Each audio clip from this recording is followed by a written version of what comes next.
po ecën fushat? Shumë mirë. Në fakt se kemi nisur pak më herët se ç'duhet, nuk e mbaj mend sa hapa kemi hecur, sa dyer kemi trokitur, sa njerëz kemi takuar, po tani drejt fundit jemi duke bërë një thirrje të fundit së pari për të shkuar për të votuar dhe së dyti për të shpjeguar mënyrën se si votohet, sepse kësaj radhe është edhe pak më ndryshe. Mund ma shpjegoni pak dhe numrin që jeni për votuar? Meqense se kemi një fletë votimi këtu, fleta e votimit do t'jetë kjo, që kësaj radhe është pak më ndryshe, është si gazet, më tha dikush. Partia Demokratike dhe koalicioni opozitar është në kolonën e parë, Aleanca për Shqipërinë Madhështore, voton koalicionin, zbret dhe voton emrin e kandidatit që janë të renditur me alfabet. Dhe Jorida Tabaku është këtu. Nga fundi, numro 1, 2, nga fundi e treta. Dhe ke kryer dhe procesin e votimit. Dhe duhet të thaksojmë gjithmonë që ai që voton për një parti duhet votoj për kandidatët po të njëjtës parti. Për një koalicion opozitar votohet së pari koalicioni partia dhe më pas kandidati brenda së njëjtës kolonë. Mundet të votosh edhe vetëm kandidatin, Jorida Tabaku, dhe i shkon koalicionit. Mund të votosh edhe koalicionin dhe nuk i shkon asnjë kandidati, por në çdo rast vetëm në një kolonë. Vota në kolonat e tjera të kandidatit dhe të partisë e bën ato të pavlefshme. Jorida, ju tashmë ka kohë që jeni në fushat dhe keni takuar shumë njerëz të qarkut Tiranës. Cila është ajo gjë që ju bën më shumë përshtypje tek njerëzit? Ndonjë kërkesë, shqetësim?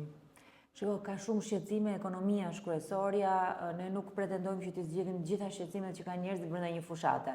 Por ajo që unë kuptoj këtë fushat është që njerëzit janë së pari me frikë për të ardhmen, pa siguri, dhe shqetësimi kryesor që ato kanë është largimi i fëmijëve, çfarë do ndodh nesër, pasiguri ekonomike, rritja e çmimeve, dhe ky është një grup shumë i madh, dhe shqetësimi i dytë që ato kanë është na dëgjoni. Kemi nevojë për përfaqësues të politikës që të na dëgjojnë çdo ditë vitit, jo vetëm për fushat. Dhe pikërisht ky ka qenë edhe moto ime në politik, po kjo ka qenë edhe moto në këtë fushat, ju dëgjoj, flas për ju, jam zëri juaj. Kjo është fushata, po themi që keni bërë shumë fushata si kandidat e Partisë Demokratike dhe keni një kohë të gjatë në politikë.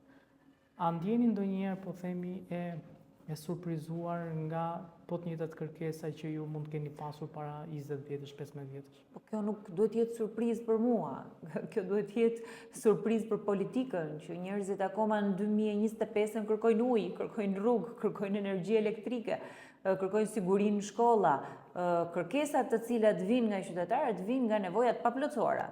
Vinë nga një situatë që për herë gjithmonë është njësoj. Marrim këtë zonë ku ne jemi këtu, që është dhe zyra ime elektorale. Nga një zgjedhje në zgjedhjen tjetër, në 4 vite nuk është shtruar asnjë rrugë.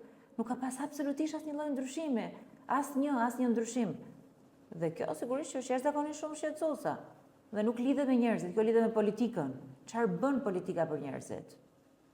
Ka pasur ndonjë kauzë që ju e keni dhënë zë fuqishëm, qoftë në diskursin publik, qoftë edhe në parlament, dhe nuk ja keni dalë do që ta fitoni dhe jeni si pishman pse nuk ndodhi?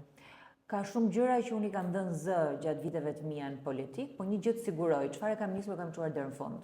Çfarë do nis do e çoj deri në fund nga shtatori, nuk ka asnjë pishman.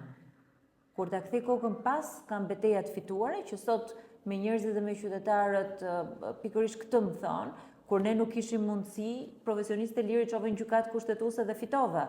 Kur ne nuk kishim mundësi, isha aty për të folur për ekonominë, për shtresën e mesme. Beteja me inceneratorin dhe debatin komisionin hetimor ka qenë betejë tjetër e rëndësishme. Kështu që çfarë marr përsipër e çoj deri në fund, nuk ka asnjë diskutim që i lë për gjysmë. Cili është ajo gjë që menduat momentin që morët vesh që nuk do ishit në listën e mbyllur të Partisë Demokratike? Asnjë gjë duke menduar se si do ta programoj kohën dhe fushatën tani që jam në listën e hapur, sepse është komplet një mundësi ndryshe, duke u përpjekur të mendoj njerëzit që do mbështetesha, si do organizohesha në terren, çfarë strategjie fushate do kisha, sepse pikërisht kjo bën diferencën edhe për mënyrën se si i drejtohesh votuesve. Ka pasur dhe figura të tjera politike, siç jeni dhe ju, që e meritoni të ishin në listën e mbyllur, por fatkeqësisht nuk e gjetën veten aty? Unë mund të rendis një listë të gjatë persona që meritonin që të ishin listën e mbyllur, por ky është një diskutim komplet i të shkuarës. As nuk na shërben tani, as nuk do të na shërbejë me 11 maj. Ajo që na shërben me 11 maj është lista e Partisë Demokratike, është një listë që ndërthur kontributet me eksperiencën, me të rinjt, me personat pa përlyer, me thënë të drejtën, as në afera korruptive, as të përfshirë në vendimarrje korruptive. E rëndësishme është që sot Partia Demokratike vjen me një listë kandidatësh që i bën nder aleancës. Besoj që këtu ka një kontribut shumë të mirë të eksperiencave, të res, të përfaqësimit të komuniteteve të ndryshme, por nga ana tjetër edhe të ekspertizave të sektorëve të ndryshëm. Shumë qytetarë të pyetur edhe nga Vip Magazin kanë shprehur, po themi, pëlqimin që në një moment të caktuar Shqipëria të drejtohej nga një kryeministër e femër dhe pse mos ishit ju, domethënë është dhënë dhe emri juaj. A do futet Jorita Tabaku në votimin e dytë që do bëhet nëse Partia Demokratike do fitojë zgjedhjet për kryeministër? Jorita Tabaku do kaloj një herë betejën e parë të 11 majit dhe do shoh pastaj se çfarë diskutimesh do të bëhen Partinë Demokratike. Ky është një diskutim i kaluar dhe i tejkaluar, unë besoj. Për mua ka një objektiv tani, zgjedhjet e 11 majit, vota për në parlament dhe pastaj që aty do shohim se çfarë ofron e ardhmja. Po ky është një diskutim besoj që është ezauruar për Partinë Demokratike sepse është duke shkuar në zgjedhje me një drejtues të opozitës, i cili në mënyrë natyrale do të jetë kandidati për kryeministër. Cilat janë ato premtimet Partisë Demokratike që mendoni që do i bëjnë shqiptarët që të votojnë juve si parti? Unë mendoj taksa. Taksa është diçka që e ndjejnë gjithë. Do të flasim shumë për taksën, mund të duket i koncept që nuk për njerëzit është i vështirë që ta kuptojnë se si ndikon në xhepin e tyre, po taksa e sheshtë është një element shumë i rëndësishëm. Pensionet janë një element shumë i rëndësishëm dhe pagat janë një element shumë i rëndësishëm. Në fund të ditës njerëzit do të votojnë për xhepin e tyre. Dhe unë besoj që të gjithë këto elemente, paketa ekonomike e Partisë Demokratike janë shumë të rëndësishme. A ka qenë mjaftueshme që Partia Demokratike t'ja shpjegoj gjithë programin e vetë shqiptarëve që ta kuptojnë dhe t'ju votojnë juve? Ne në këto zgjedhje fatkeqësisht nuk është se po kemi një debat as intelektual, as ekonomik, as programor, as debat mbi ofertën, që do të ishte normale që në Shqipërinë e 2025-s ti të kesh një debat.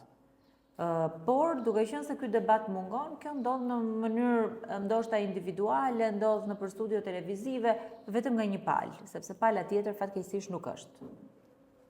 Kush është ai premtim elektoral që e premton kampi tjetër dhe ju çuditeni që si ka mundësi që akoma vazhdojmë me tjetër? 24 orë ujë. 24 orë ujë është premtimi që ti e dëgjon sa herë ka zgjedhje majorancën socialiste. Nga 2013 deri më sot, një herë në 2 vite atë ke dëgjuar.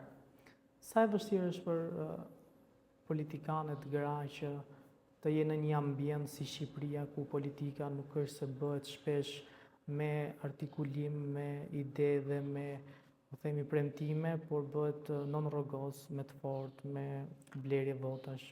Këtë do ta shohim me 11 maj, se çfarë ka vlerë për qytetarët shqiptar, kanë idet, argumentat, debati, ka puna, apo ka kjo pjesa tjetër që ju përmendët. Këtë do ta vlerësojnë qytetarët shqiptar me 11 maj. Cila është mbështetja më e madhe që keni pasur gjatë kësaj kohe? Gjatë kësaj kohe mbështetja më e madhe ka qenë sigurisht familja, sepse do ishte pamundur që unë t'ja dilja dot, kam 3 fëmijë të vegjël, që kam shumë vështirë që ta koordinoj kohën, ta menaxhoj kohën, edhe të gjej edhe një balans mes punës edhe kohës, po edhe kohës për fëmijët, dhe nga ana tjetër bashkëpunëtorët e mi, të cilët gjatë kësaj fushate shpeshherë siç jam lodhur dhe mërzitur unë, ndonjëherë janë lodhur dhe mërzitur dhe ato, siç kam bërë shumë hapa kanë bërë dhe ato, kam takuar shumë njerëz kanë takuar dhe ato, nuk ka qenë një sfidë lehtë për një grup njerëzish që kanë udhëtuar me mua gjatë këtyre muajve të fundit. Sa mandate do fitoj Partia Demokratike në këto zgjedhje? Unë nuk e di se sa do të fitojnë total, për këtë duhet pyesni personat e cilët merren me koordinimin e fushatës në nivel Shqipërie, po ditë them që për Tiranën Partia Demokratike e ka potencialin që të marrë më shumë se 2021-shin. 2021-shin e morëm 17 bashkë me LSI, të gjitha mundësit janë që pse jo të marri 19. Shumë faleminderit për intervistën. Faleminderit juve.